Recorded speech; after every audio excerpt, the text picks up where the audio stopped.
Assalamualaikum warahmatullahi wabarakatuh. Saya Nur Syahidah binti Rahimi dari kelas PT1 S202.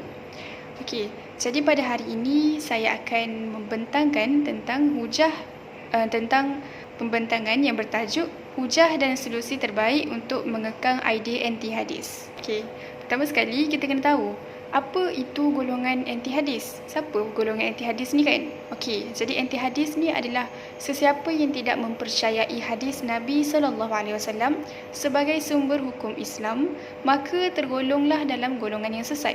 Inilah yang dikenali dengan kelompok anti hadis. Ada 3 jenis kelompok anti hadis. Yang pertama, kelompok yang menolak hadis-hadis Rasulullah secara keseluruhan. Yang kedua, kelompok yang menolak hadis-hadis yang tak disebutkan dalam Al-Quran secara tersurat ataupun tersirat atau yang bertentangan dengan akal sihat manusia. Dan yang ketiga, kelompok yang hanya menerima hadis-hadis mutawatir sahaja dan menolak hadis-hadis ahad walaupun sahih. Mereka beralasan dengan ayat daripada surah An-Najmu ayat ke-28 yang bermaksud sesungguhnya persangkaan itu tidak berguna sedikit pun terhadap kebenaran. Okey. Jadi, mereka berhujah dengan ayat ini untuk menolak hadis-hadis selain hadis mutawatir lah, kan? Okey. Berdasarkan kepada fakta ini, jelas membuktikan bahawa pegangan dan sistem kepercayaan golongan anti hadis adalah bersifat liberal, iaitu bebas di dalam memahami dan mempercayai autoriti dan autensiti hadis Nabi SAW seperti mana yang diimani oleh golongan terawal di kalangan as-sahabah dan at-tabi'in. Fahaman ini terus berkembang mengikut zaman dan didukung oleh sekelompok umat Islam yang bergurukan dan bertuankan kepada dua musuh utama Islam, iaitu Kristian dan Yahudi. Fakta ini dikemukakan berdasarkan kepada perkembangan yang berlaku di dunia Islam. Okey, kemudian kita pergi kepada hujah golongan anti hadis. Dekat sini saya ada nyatakan beberapa hujah yang mereka gunakan untuk menolak hadis dan ada juga jawapan kepada hujah-hujah tersebut. Okey, yang pertama sekali, berdasarkan penelitian terhadap hujah-hujah golongan anti hadis ini, dapat dianalisis bahawa hujah-hujah mereka boleh dikategorikan kepada beberapa bahagian. Yang pertama sekali berkaitan dengan Al-Quran. Okey, jadi antara hujah mereka yang berkaitan dengan Al-Quran, mereka mendakwa bahawa wahyu yang dinyatakan dalam Al-Quran adalah bermaksud inspirasi dan ilham. Berdasarkan logik akal mereka, golongan ini memegang prinsip bahawa setiap orang mendapat ilham dan boleh berijtihad serta mentafsirkan Al-Quran. Pentafsiran Al-Quran bukan hanya layak dilakukan oleh para ulama', malah sesiapa sahaja yang boleh mendapat ilham untuk berijtihad. Ni hujah mereka lah. Dan dekat sini ada jawapan kepada hujah mereka. Okey. Berdasarkan cara pemikiran mereka, jelas menampakkan kekurangan ilmu mereka dalam dunia tafsir. Mereka sebenarnya tidak mempunyai kepakaran dalam bahasa Al-Quran, apalagi dalam memahami uslub, iaitu dalam memahami uslub ayat dan balaghahnya. Jadi, cara pemahaman Al-Quran mereka adalah berdasarkan terjemahan yang sedia ada. Seterusnya, mengaitkan fahaman mereka tersasar daripada maksud ayat Al-Quran yang sebenar. Terdapat beberapa hadis yang melarang pentafsiran Al-Quran berdasarkan logik akal semata-mata, antaranya hadis yang bermaksud sesiapa berkata tentang Al-Quran dengan logik akalnya, seolah-olah dia menempah tempat duduknya di neraka. Al-Dhahabi juga menitik beratkan soal pentafsiran Al-Quran. Beliau menggariskan beberapa perkara yang perlu dielakkan oleh seorang pentafsir agar tidak jatuh dalam kesalahan serta tidak tergolong dalam kalangan mufassir birra'i yang fasid. Antara larangan yang dimaksudkan adalah menerangkan maksud Al-Quran tanpa mengetahui ilmu yang mendalam tentang perkara tersebut. Juga larangan mentafsir Al-Quran seiring dengan dorongan hawa nafsu dan kepentingan peribadi. Selain daripada itu, Mufassir juga dilarang mentafsirkan Al-Quran bagi menyokong sesuatu mazhab sehingga sanggup memutarbelitkan maksud ayat Al-Quran supaya selari dengan fikrah mazhabnya. Okey, kategori yang kedua adalah kategori hadis. Antara hujah mereka mendakwa bahawa umat Islam hanya wajib berpegang dengan Al-Quran sahaja tanpa memerlukan bimbingan daripada kitab-kitab lain termasuklah hadis. Mereka berpegang dengan prinsip bahawa Al-Quran bersifat sempurna. Okey, jadi jawapan kepada hujah mereka ni, Yusuf Al-Qardawi dalam karyanya mencatatkan bahawa apa yang dimaksudkan oleh Allah Subhanahu Wa Taala tentang kesempurnaan, kelengkapan dan perincian Al-Quran adalah merujuk kepada peranan yang dimiliki oleh Al-Quran sebagai kitab induk yang telah mengusulkan pelbagai kaedah dan cara bagi umat Islam menerima dan mempraktikkan risalah Allah Subhanahu Wa Taala dalam kehidupan seharian mereka sehingga ke hari akhirat. Al-Quran bersifat sempurna dalam konteks meletakkan asas-asas dalam mentauhidkan Allah Subhanahu Wa Taala dan kaedah-kaedah yang merencanakan syariatnya. Atas dasar kesempurnaan inilah Allah Subhanahu Wa Taala menjadikan as-sunnah sebagai sumber kedua Islam yang wajib ditaati, dirujuki dan dipegangi. Apabila sunnah Rasulullah SAW disisihkan, maka ia bererti meninggalkan sebahagian daripada dasar dan prinsip penting yang telah digariskan oleh Al-Quran. Dan apabila hadis Rasulullah SAW ditentang, ia bererti menentang sebahagian daripada ajaran Al-Quran itu sendiri. Tegasnya, hadis merupakan sumber perundangan Islam kedua yang wajib dituruti oleh semua masyarakat Islam. Kemurnian Islam terletak pada kedua-dua Al-Quran dan As-Sunnah. Ini adalah kerana ayat-ayat Al-Quran bersifat mujmal, mutlak dan umum, bukan didatangkan secara terperinci sebagaimana yang didakwa. Diutusnya Rasulullah SAW antaranya adalah sebagai penghurai dan pentafsir kepada ayat-ayat Al-Quran yang bersifat mujmal dengan ayat-ayat yang bersifat bayan. Manakala ayat-ayat yang bersifat mutlak dijelaskan dengan ayat-ayat yang bersifat muqayyad. Seterusnya ayat-ayat yang bersifat umum dengan ayat-ayat yang bersifat khusus. Segala bentuk ibadah tidak akan terlaksana tanpa bimbingan daripada Rasulullah SAW. Okey, contoh yang paling mudah adalah berkaitan dengan solat. Al-Quran hanya mendatangkan ayat tentang perintah mendirikan solat yang bersifat mujmal. Maka hadislah yang menjelaskan tentang cara-cara menunaikan solat dengan betul dan sebagainya. Okey, kemudian kita pergi kepada kategori yang ketiga, iaitu berkaitan dengan Rasulullah. Okey, hujah mereka berpendapat berkenaan dengan Rasulullah, golongan anti hadis mendakwa bahawa selawat ke atas baginda adalah tanda pemujaan dan perkara ini adalah dilarang dalam Islam. Umat Islam tidak perlu mendewa-dewakan Nabi Muhammad dengan berselawat ke atas baginda. Okey, dan jawapan kepada hujah mereka ni adalah berselawat ke atas Nabi Muhammad SAW tidak bermaksud mendewa-dewakan baginda SAW. Para nabi dan rasul diberikan kemuliaan oleh Allah Subhanahu Wa Taala dengan kelebihan-kelebihan tersendiri selari dengan firman Allah Subhanahu Wa Taala yang bermaksud rasul-rasul kami lebihkan sebahagian daripada mereka atas sebahagian yang lain, yakni dengan kelebihan-kelebihan yang tertentu. Antara mereka ada yang Allah berkata-kata dengannya dan ditinggikannya, yakni pangkat, sebagai sebahagian daripada mereka beberapa darjat kelebihan. Okey, berdasarkan dalil ini, ia jelas menunjukkan bahawa kelebihan yang diberikan oleh Allah Subhanahu Wa Taala bukan sahaja diberikan kepada Rasulullah sahaja, bahkan juga kepada para rasul yang lain. Berbalik kepada soalan berselawat ke atas Nabi. Para malaikat juga tidak terlepas daripada berselawat ke atas baginda sallallahu alaihi wasallam sebagaimana yang dijelaskan oleh Allah Subhanahu wa taala dalam surah Al-Ahzab ayat 56 yang bermaksud sesungguhnya Allah dan malaikatnya berselawat, yakni memberi segala penghormatan dan kebaikan kepada Nabi Muhammad sallallahu alaihi wasallam. Wahai orang-orang yang beriman, berselawatlah kamu kepadanya serta ucapkanlah salam sejahtera dengan penghormatan yang sepenuhnya.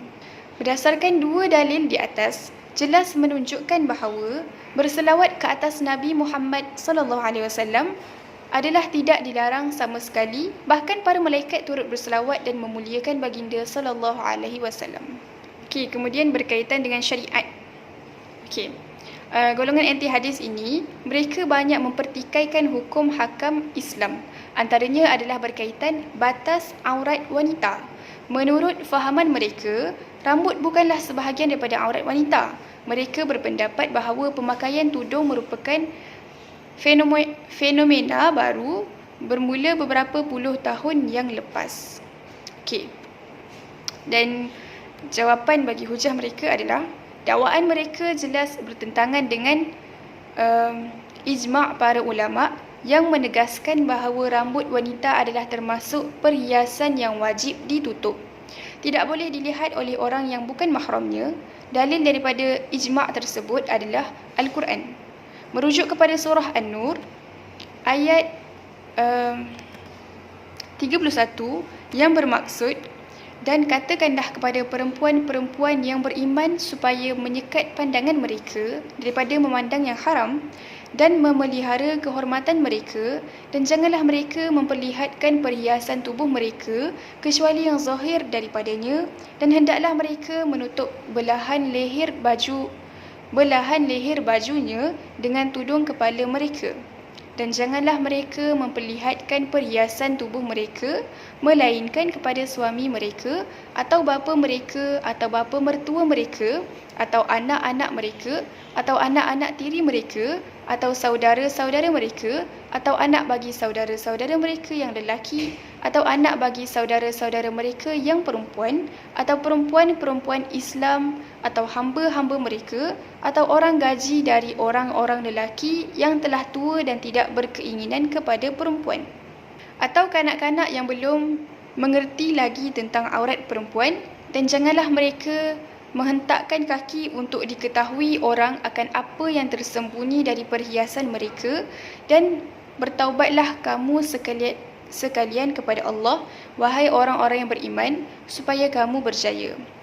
Berdasarkan dalil Al-Quran ini, Allah Subhanahu wa taala melarang wanita Islam memperlihatkan perhiasannya kecuali yang zahir sahaja.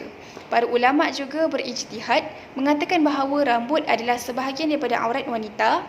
Ibnu Arabi dalam penulisannya menyebut tentang batas aurat wanita. Kata beliau, para ulama sepakat mengatakan bahawa keseluruhan tubuh perempuan adalah aurat kecuali muka dan tapak tangan sahaja. Terdapat juga sebahagian ulama yang mengatakan sedemikian dengan tambahan tapak kakinya tidak termasuk aurat. Okey, yang seterusnya berkaitan dengan akidah. Okey, golongan anti hadis ini mereka bukan sahaja menentang hukum syariat, malah juga berselisih pendapat tentang soal akidah. Antara contoh hujah mereka yang berkaitan soalan akidah adalah berkenaan dengan penafian syahadah kedua. Mereka mempertikaikan dua kalimah syahadah dengan menganggap syahadah yang kedua sebagai mendewa-dewakan Nabi Muhammad sallallahu alaihi wasallam. Mereka juga mendakwa bahawa syahadah bukanlah penentu keislaman seseorang. Golongan ini juga berfahaman bahawa dua kalimah syahadah yang diucapkan oleh umat Islam adalah dilarang oleh Al-Quran, kerana syahadah yang diwajibkan hanyalah la ilaha illallah. Okey. Dan jawapan kepada hujah mereka, dakwaan ini jelas melanggar prinsip akidah yang diterapkan oleh Islam. Dua kalimah syahadah yang berbunyi, aku bersaksi bahawa tiada Tuhan melainkan Allah dan aku bersaksi bahawa Muhammad adalah Rasulullah. Syahadah yang telah diajarkan oleh baginda sallallahu alaihi wasallam telah terbahagi kepada dua bahagian, iaitu syahadah pertama membawa maksud bahawa seseorang itu bersedia mentauhidkan Allah Subhanahu wa taala sebagai Tuhan yang satu-satunya layak disembah dan bersedia mengakui bahawa semua urusan langit dan dunia tertakluk kepada kekuasaan dan kehendaknya. Syahadah yang kedua pula membawa erti bahawa seseorang itu bersedia menerima dan mengiktiraf Nabi Muhammad sallallahu alaihi wasallam sebagai perutusan Allah Subhanahu wa taala, yakni dengan menerima dan mentaati baginda. Segala perintah dan larangan syariat agama yang dibawa oleh baginda sallallahu alaihi wasallam. Atas dasar inilah syahadah pertama dinamakan syahadah akidah atau syahadah tauhid, yakni aku bersaksi bahawa tiada Tuhan melainkan Allah. Manakala syahadah kedua dinamakan syahadah syariat atau syahadah amalan, yang mana yang berbunyi aku bersaksi bahawa Nabi Muhammad itu pesuruh Allah. Dua kalimah syahadah yang diajarkan oleh baginda sallallahu alaihi wasallam memang tidak dinyatakan lafaznya di dalam Al-Quran. Namun maksudnya adalah merupakan terbitan dan rumusan daripada segala keterangan, ajaran dan perintah Al-Quran itu sendiri. Justru sebagai orang Islam, wajib bagi mereka meletakkan sebenar-benar iman bukan hanya pada Allah Subhanahu wa taala, malah juga kepada Rasulullah sallallahu alaihi wasallam, yang mana sebagaimana firman Allah Subhanahu wa taala yang bermaksud, wahai orang-orang yang beriman, tetapkanlah iman kamu kepada Allah dan Rasul-Nya dan kepada kitab Al-Quran yang telah diturunkan kepada Rasul-Nya, yakni Muhammad sallallahu alaihi wasallam, dan juga kepada kitab-kitab suci yang telah diturunkan dahulu daripada itu. Dan sesiapa yang kufur ingkar kepada Allah dan malaikat-malaikatnya dan kitab-kitabnya dan Rasul-Rasulnya dan juga hari akhirat, maka sesungguhnya ia telah sesat dengan kesesatan yang amat jauh. Demikianlah telah ditegaskan oleh Allah Subhanahu wa taala di dalam Al-Quran tentang hakikat keimanan terhadap Rasul pilihannya. Begitu juga bagi umat-umat terdahulu, telah menjadi kewajipan bagi mereka beriman dan meyakini segala perintah yang telah digariskan oleh para Rasul mereka, kerana hanya Rasul yang mendapat wahyu dan bimbingan secara langsung oleh Allah Subhanahu wa taala tentang etika dan cara beribadah. Okey, baiklah, seterusnya kita masuk kepada solusi untuk mengekang idea anti hadis. Yang pertama sekali kita pergi kepada peringkat individu. Okey, bagi individu itu sendiri perlulah memantapkan ilmu agama secara menyeluruh dengan menghadiri kelas-kelas pengajian agama sama ada di masjid ataupun di surau. Yang kedua, memberikan pendedahan awal berkaitan bahayanya anti hadis kepada ahli keluarga dalam memastikan institusi keluarga tidak rapuh dek kegersangan akidah. Seterusnya, bagi melahirkan modal insan yang berjiwa murni dengan pegangan rohani yang kukuh dan sejati. Yang ketiga, bekerjasama dengan pihak berkuasa agama melalui aduan maklumat sekiranya terdapat gejala anti hadis yang berlaku agar ia dapat dibendung di peringkat lebih awal. Okey, yang kedua, dalam konteks masyarakat perlulah sentiasa mengingatkan atau menasihati anggota setempat agar tidak terlibat dalam apa-apa jua doktrin yang bertentangan dengan agama Islam. Yang kedua, peranan komuniti setempat seperti JKKK, rukun tetangga juga tidak terkecuali dalam memastikan setiap aktiviti yang dijalankan oleh penduduk setempat tidak bertentangan dengan nilai-nilai Islam. Yang ketiga, bekerjasama dengan pihak berkuasa agama dalam menyalur maklumat sekiranya terdapat aktiviti-aktiviti yang bertentangan dengan ajaran Islam dari semasa ke semasa agar tindakan awal dapat diambil seterusnya dapat dilumpuhkan secara tuntas dan bersepadu. Yang ketiga, peranan institusi agama, contohnya macam masjid dan sebagainya. Okey, mereka perlulah mengadakan program-program kesedaran tentang bahayanya gejala anti hadis dan fahaman-fahaman lain yang menyeleweng kepada masyarakat sama ada forum, seminar maupun diskusi agar masyarakat dapat mengetahui hakikat sebenar bahaya anti hadis. Yang kedua, mengadakan program dialog dengan golongan anti hadis bagi mendedahkan hakikat sebenar mengenai peranan hadis sebagai sumber hukum dalam perundangan Islam. Hal ini penting bagi memastikan agar mereka dapat menilai semula pegangan mereka yang salah dan kembali kepada ajaran Islam yang sebenarnya. Akhir sekali, peranan kerajaan. Kerajaan yakni pihak berkuasa agama perlulah melakukan pemantauan secara berperingkat terhadap pergerakan dan perkembangan golongan anti hadis dari semasa ke semasa. Mereka juga perlulah bekerjasama dengan pihak berkuasa yang lain seperti Polis Diraja Malaysia atau PDRM dalam menjalankan siasatan dan melakukan tangkapan terhadap mereka yang terlibat dengan fahaman anti hadis ini. Baiklah, akhir sekali kesimpulannya, kedudukan hadis sebagai sumber rujukan kedua selepas Al-Quran memang tidak dapat dipertikaikan lagi. Kedudukan Rasulullah SAW sebagai pengesah kepada ajaran Al-Quran tidak boleh dipertikai melalui baginda SAW. Kesemua asas dan piawai pemikiran serta perlakuan kerohanian dan akhlak, kehidupan peribadi dan sosial dalam Islam diaplikasikan ke atas umat manusia.